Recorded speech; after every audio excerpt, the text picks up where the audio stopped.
Funny enough, when I was sort of doing an analysis of how I felt you were differentiated, the immigration policy definitely was what I highlighted. So I'd like to sort of delve into that a little bit more, because I think that there is a perception, I've got to immediately flag that I haven't done enough research into this to be able to have any position. But through whatever influence I've had, whether that's university or in my business life, I've always held the poorly supported assumption, because I've got no basis for it, that population growth and GDP and economic growth are in, you know, that they're well connected. And thus, if you look at sort of countries like Japan, I know has a problem. A lot of European countries have a problem with they're not having enough babies, and therefore they've got an aging population that's skewed.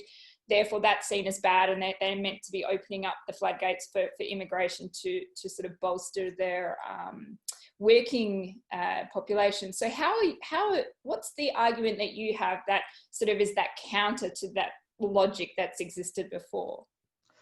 Yes, I think if you repeat a myth, you know, enough times, it starts to enter common belief, and that's the growth lobby in Australia, the property industry. You know, big business, that's the myth that they've been just pushing relentlessly, you know, day in, day out through their media, through their so-called economists, you know, bank economists and all these sort of things. That's the myths that they push every single day, that, you know, without population growth, we don't have economic growth. You know, there's a couple of things there. Do we actually want GDP growth? Can we actually, first of all, question that? And leaving that aside for a second, the working age population thing is a very outdated and flawed economic model. It says that if you're within the age of 15 to 64, you're working. If you're not within that age, you're not working. So therefore, what's the basic ratio of people in that to outside of that? It's ridiculous, because we've got record participation of people 65 and above. We've got record youth unemployment, you know, 15 to 25 to 29.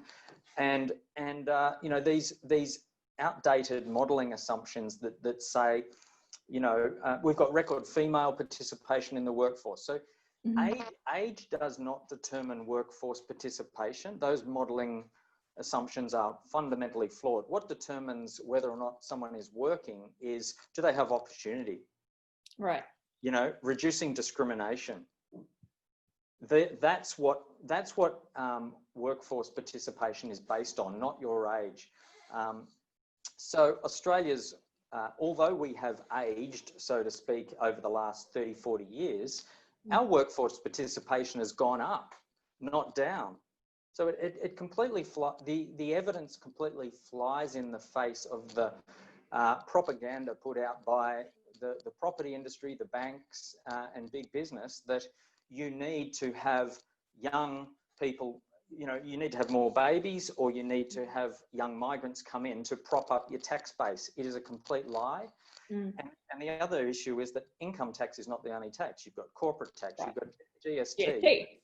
It's just a mess of myths that has unfortunately spread a lot of misinformation.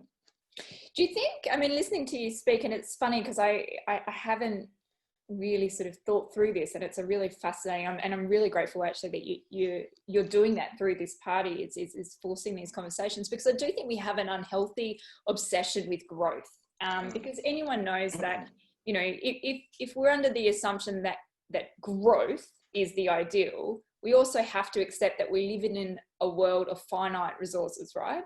And correct. So resources aren't, besides sun coming through as an energy source, majority of the resources that we bank on are finite. Therefore, you can only have, you know, periods of growth and then recession, because that's the pool, I guess. So it's interesting that you know, as a party, that you're having that conversation for us to reflect on what are the measures of a successful country. And I think there's a really good chance that we've just been lazy. We've been lazy to say growth's the game, and therefore anything that supports growth, because we don't have to be smart then. And, you know, the lucky country being that poem or the statement that it was in the 60s, I forget the guy's name, which is terrible, but Donald Horne. Was it Donald Horne? Yeah. He, sort of making the statement that we're only lucky by virtue of our uninspired, we've got just so much that we can be, we don't necessarily have to be intelligent. And then you look at, say, a Singapore, who have such significant threats around them. They're essentially a sovereign country within Malaysia, and they've got to fight. They're a small land. They've only got certain population. They've got to really be intelligent by the way that they conduct themselves, and they have.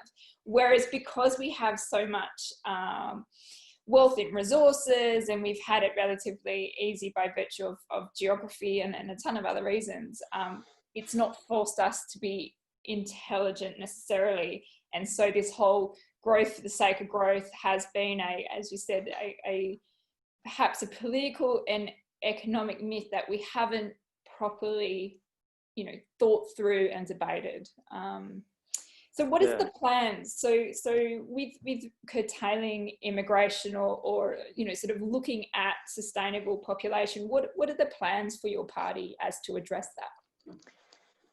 Yeah, so you had a couple of questions in that statement, which I'll kind of address, because firstly, I think we all want growth. We want growth in well-being. We want, growth in spirituality, whatever we want growth in, and that's all, one thing. But growth in gross domestic product, is that actually going to make us happier? That's the question. That's the question we need to ask. And, there's a whole lot of evidence to say no. One of your questions was, what do we want growth in, or words to that effect? And do we want growth in, education standards, health standards? Do we want growth in jobs? Absolutely. What type of jobs? Do we want growth in housing affordability?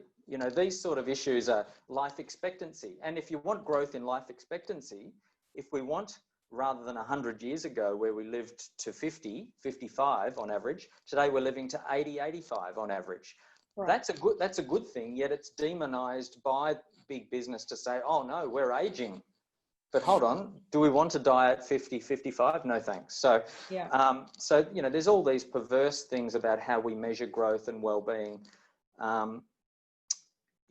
So yes, we've got a use of finite resources to achieve that GDP growth. So in WA, we're shipping off all of this iron ore, and that's boosting GDP, but we're actually depreciating our assets. Absolutely. And as someone with a business degree, I understand that that's usually called a negative on your accounts. That's usually a depreciation or an amortization of your asset. And that usually takes you backwards in accounting. So, where everything, a car crash, blowing up ancient Aboriginal culture is a positive to GDP. So all of these absurd things that we're pushing as GDP need to be questioned and instead focus on, a range of well-being indicators, almost like a dashboard. There's so much to discuss in this, and this is exactly why I wanted to do this sort of series, because I think when political campaigning is occurring, we don't get the nuances and the depth of conversations around really, really critical issues, and how, what kind of Australia do we want, and what is the KPI to the Australia we all want? Because I agree with you. I don't think they are measured by GDP growth. I don't think they're measured by perhaps what we've been led to assume is important. I think, looking at aged and aged care and what it is like after you finish, say, a full-time career and you're phasing into retirement. What are those indicators? Because I think when people look at it from an economic perspective, they're looking at it is there going to be an economic burden or liability because we have to care for and fund a portion of the population who can no longer contribute financially in the way that they did, right? So that's essentially how I sum up what we're saying. But we also know that contribution via tax is not the only way to assess the value of a whole range, a whole population. In fact, their ability to contribute through childcare or, you know, in society in many other ways through guidance, wisdom, volunteering. I know my mum has been a full-time volunteer since she you know, finished tax-paying work. Yes. And that's humongous, and it's a conversation that we don't seem to have. And so I think that having parties like yours that are bringing it to the attention is terrific.